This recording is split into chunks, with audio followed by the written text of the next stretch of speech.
তনিমা সেন টাকার জন্য এখন নতুন কাজ খুঁজছেন। আলাম লে হালুয়া, এই কথাটা তো আমি কোথাও বলি। যখন লাবণ্য সংসার করতাম তখন রাস্তাঘাটে দেখে আমাকে সবাই বলতো যে বাবা আপনি না আমাদের ঠিক মেজমাসিমা তার মতো, আপনি ঠিক আমার দিদি ভাইয়ের একজন ইয়ে আছে শাশুড়ি তার মতো। কি বলবো, মানে সবই যদি বাদ দেয় তাহলে কি নিয়ে থাকবো আমরা। অনেক কথা বাদ যায় এখন। আমার থেকে হয়তো স্বাধীনতাটা তুলে নেয়নি, কিন্তু সর্বত্র এত গণ্ডি কেটে দিয়েছে আমি স্বাধীন হয়েও তার মধ্যে ঢুকতে পারি। কিন্তু একটা ভয়ের ইন্ডাস্ট্রি তৈরি হয়ে গেছে। বলতে আমি কি বলবো না, থেমে চোখ বন্ধ করে বসে থাকবো আমি? এ আবার কি কথা? তাহলে তো আমার কোনো মূল্যই নেই, আমি মানুষটার আমার কাছেই কোনো মূল্য থাকবে না।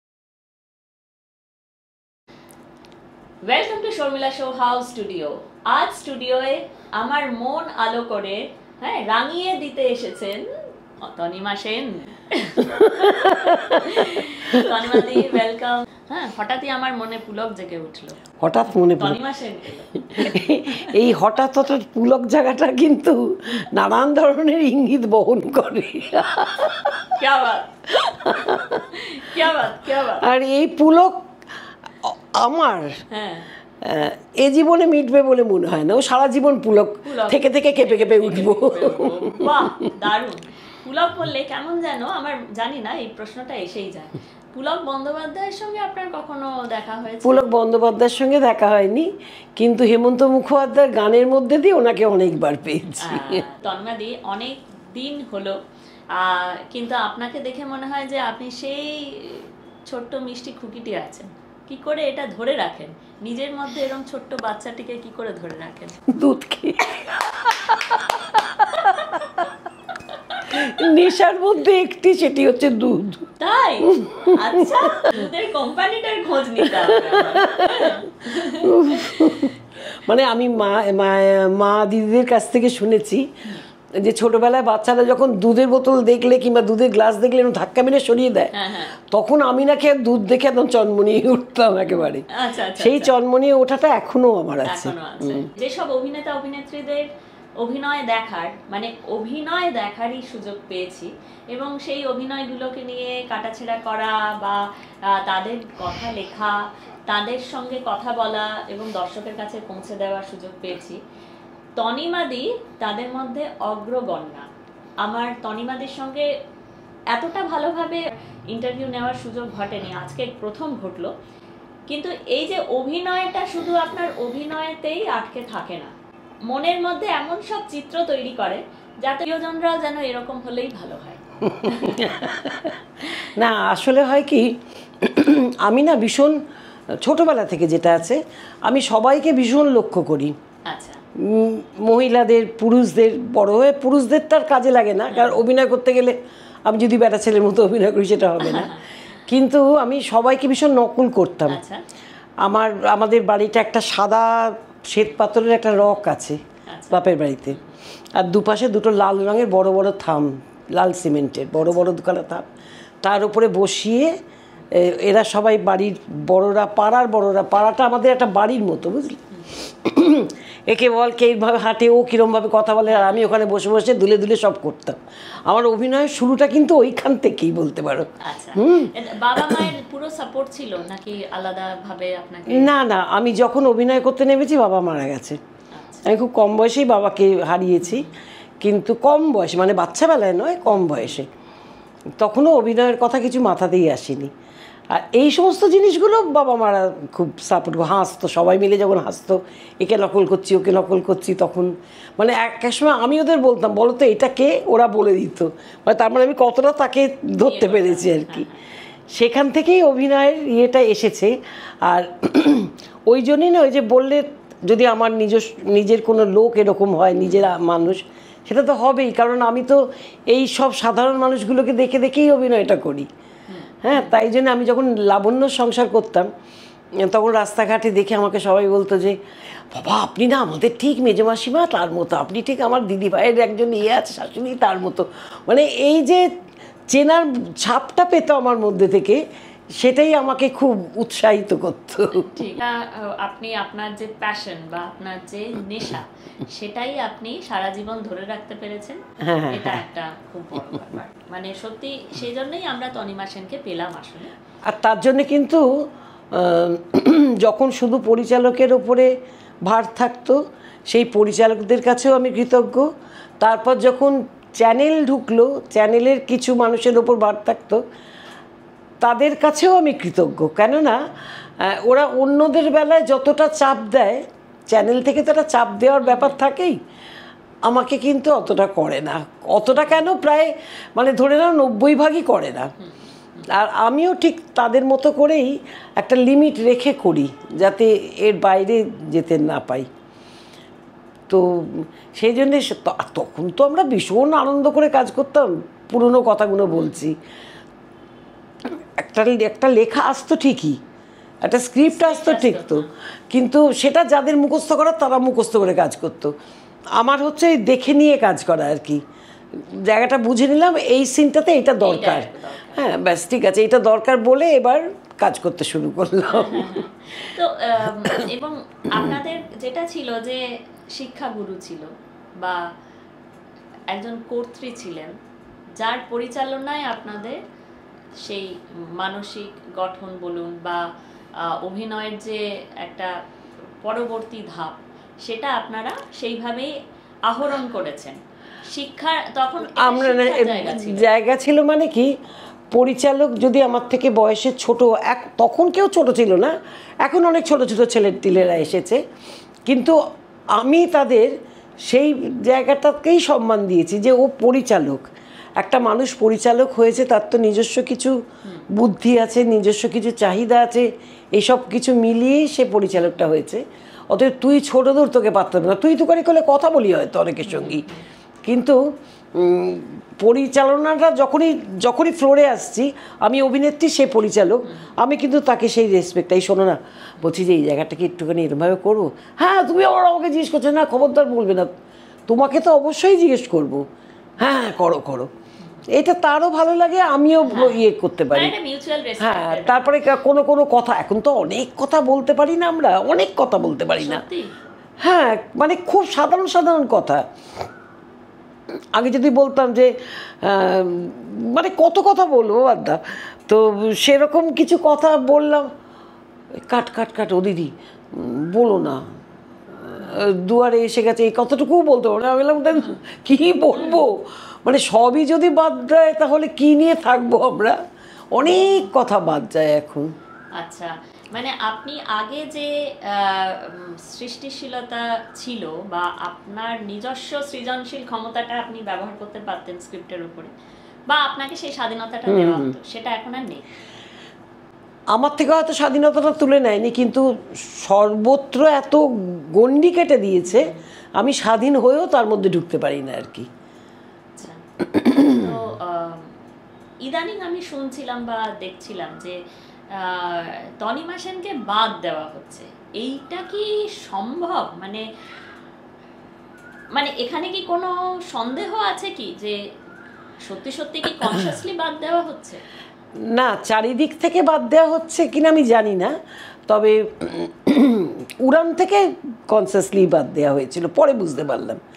কেননা কারণ কোনো মাথা মুন্ডু নেই ওখান থেকে বাদ যাবার। হঠাৎ হয়তো একটা গ্লাস নিয়ে আমি জল দিতে ঢুকেছিলাম, তারপরেই কোথায় উধাও হয়ে গেল চরিত্রটা, এবং চরিত্রটা একটা মুখ্য চরিত্রদের মধ্যে একজন ছিল। বারবার করে কিন্তু দর্শকরা ওই ফেসবুকে উনি কোথায় গেলেন, ঠাকুমা কোথায় গেলেন, হ্যান করেছে, কিন্তু সেখানে ওরা ঠিক করেছিল যে, আমি বুঝতে পারলাম পরে, দেখো সব কথাই তো কানে আসে, এইটুকু তো গোল জায়গাটা, সব কথাই কানে আসে, কিন্তু বললেই তেতো হব, দরকার নেই। তবে যেটুকু জেনেছি আমার খুব খারাপ লেগেছে, কারণ তাদের সঙ্গে তো কোনো শত্রুতা ছিল না, কিন্তু তারা অনেকে হয়তো মুখোমুখি স্টেজে দাঁড়াতে ভয় পেয়েছে, স্টেজ বলতে ফ্লোরে দাঁড়াতে ভয় পেয়েছে বলে বাদ দিয়েছে, কিংবা আমার ওপর, এছাড়া তো আমি আর কিছু দেখি না। তারপরে একটুখানি ক্যাটার কথাও তো বলি, আমাকে নিয়ে একটু প্রবলেম আছে, আমি ভালো করেই বলি যে তুমি ধরো এখনকার ছেলেমেয়েদের বিদঘুটে কিছু পোশাক পরে এলো, হ্যাঁ আমি দেখতে দেখতে বললাম যে এই তুই একটুখানি পাটা না নাবি বস, এখান থেকে দেখা যাচ্ছে, সেটা তাদের খারাপ লেগে গেল। কারোর কারোর খারাপ লাগে না হয়তো, আমাকে বুড়ি বলে, আমাকে পুরনো দিনের বলে, আমার তাতে কিছু গায়ে এসে যায় না, কিন্তু যেটা বলার আমি সেটা বলবো। এই ঘন ঘন সিগারেট খাওয়া, তোমাকে আমি ঘন ঘন সিগারেট খেতে বারণ করছি এই জন্যে যে আমার ধোঁয়ায় কষ্ট হচ্ছে তা নয়, কিন্তু আমি বারণ করছি তোমার ভালোর জন্যেই। যে আমি আমার বাড়ির ছেলেটাকেও যেরকমভাবে বকবো, আমি তোমাকেও সেইভাবে বকতে গেছি যে খাস না এরকমভাবে সিগারেটটা।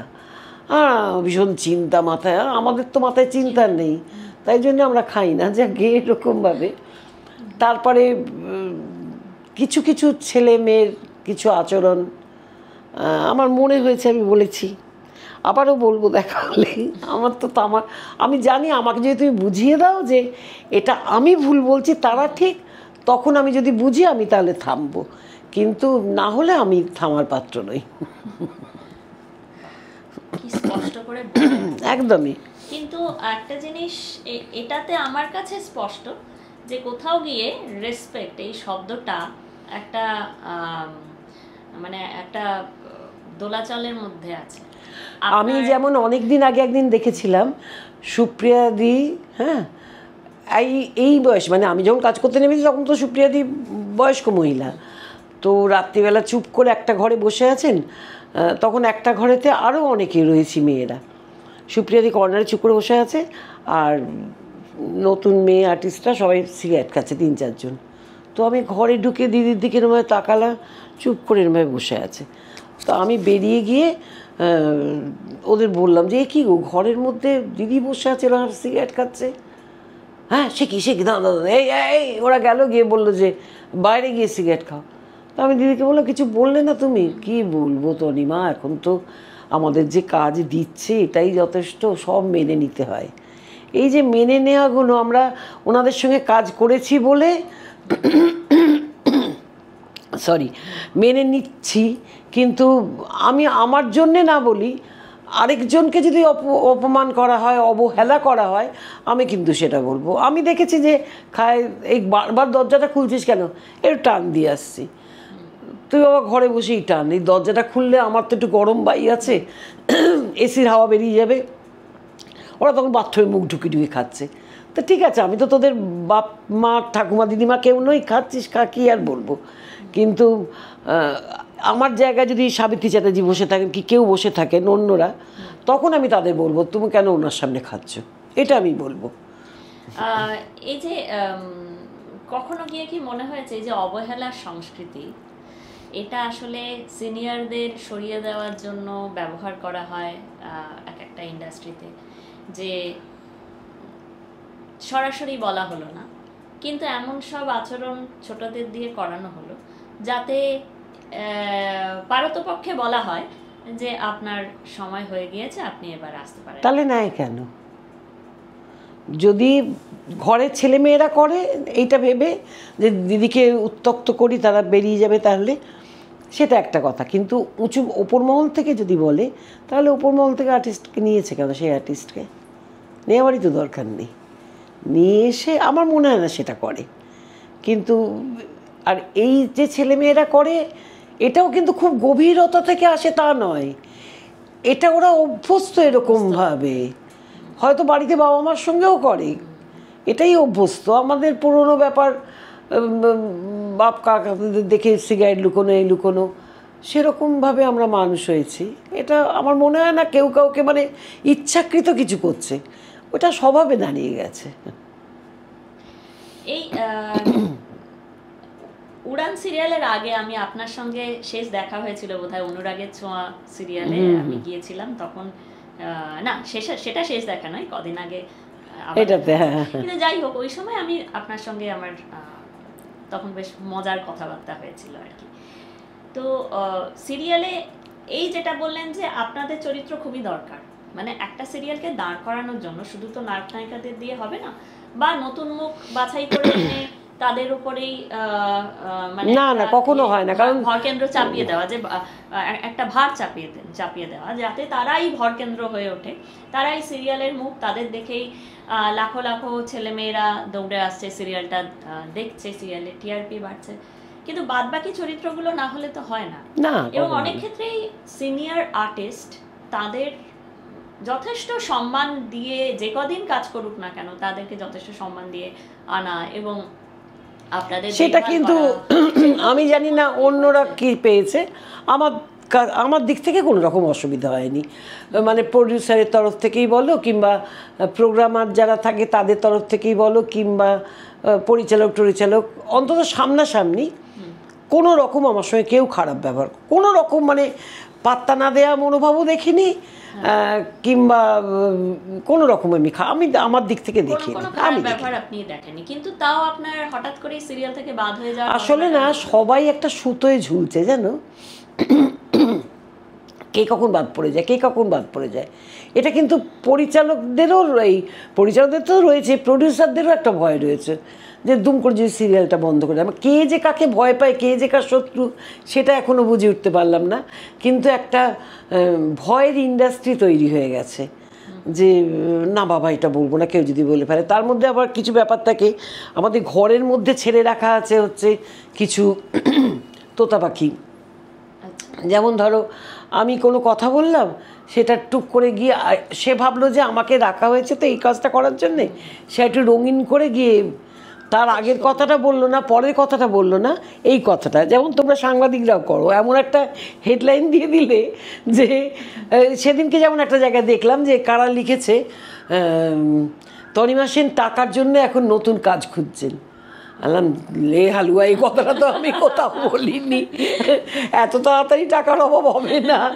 আর তাছাড়া বাড়িতে মেয়ে আছে, নাতি আছে, তারা এবার দেখবে যদি আমার টাকার অভাব হয়। আর যদি অনেক বেশি দিন বাঁচি তাহলে তো মরে যাওয়াই ভালো। বালাই ষাট। কিন্তু কোনোভাবে কি আপনার মনে হয় যে আপনি তো খুব মানে অ্যাগ্রেসিভলি কথাটা বলবো না, আমি বলবো যে খুব মানসিকভাবে আপনি যুক্ত ছিলেন আরজিকর যে ঘটনাটা যখন হলো, এবং আপনি নিজে সেখানে গিয়ে দেখা করেছেন, সান্ত্বনা দিয়েছেন, যেটা একজন মানুষের জন্য করে সেটা আপনি করেছেন। তো এইসব পরবর্তীতে ঘটনাগুলোর সঙ্গে কি ওই ঘটনাটির কোনো সংযোগ আছে বলে আপনার মনে হয়? আমি না ঠিক বুঝে উঠতে পারি না, সত্যি বলছি। কারণ আমি নিজেকে অত বড় কেউ ভাবি না যে আমি একটা কথা বলেছি বলে টলে গেছে, যার জন্যে এরা একদম আমাকে সবাই মিলে বসিয়ে দিয়েছে। আর যদি এটা হয় তাহলে তো আমার একটা দারুণ গর্বের ব্যাপার যে বাবা এখনও আমাকে সবাই এত ভয় পায়।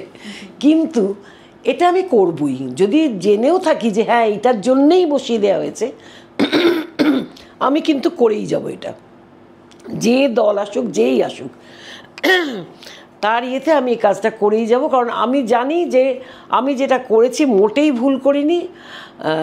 এই ইয়ের পাশে আমি বারবার দাঁড়াবো, এরকম মানুষদের পাশে সব কিছুর মধ্যে। এখন যদি ওই যে বলে পুলিশ লাথি মারলো সেদিনকে যাকে, আমাকে যদি বলে তাকে নিয়ে কিছু বলতে, আমি কি বলবো না? থেমে চোখ বন্ধ করে বসে থাকবো আমি? এ আবার কি কথা? তাহলে তো আমার কোনো মূল্যই নেই, আমি মানুষটার আমার কাছেই কোনো মূল্য থাকবে না। কখনো কি মনে হয়েছে একটা সমাজে পাবলিক খুব দাবি করে যে আপনাদের মতো যারা পাবলিক ফিগার তাদের কাছ থেকেই বক্তব্য আসুক, তাদের কাছ থেকেই অ্যাকশন আসুক, এইটা কি খুব যুক্তিযুক্ত? মানে না না, সেটা যুক্তিযুক্ত নয়। কেননা আমাদের কথা বললে হয়তো একটু বেশি ছড়ায়, আমরা যারা এই ইয়েতে আছি তাদের কথা বললে হয়তো বেশি ছড়ায়, কিন্তু আমরাই যে শেষ কথা সেটা কখনো হতে পারে না। আমাদের কোনো ক্ষমতাই নেই। আমরা বকবকি করতে পারি, প্রতিবাদী হতে পারি, মানুষের পাশে দাঁড়াতে পারি, এইটুকুই। কারণ দেখলে তো এত বড় একটা কাজ, সমস্ত কত আর্টিস্ট তো নেমেছিল, কত ইয়ে।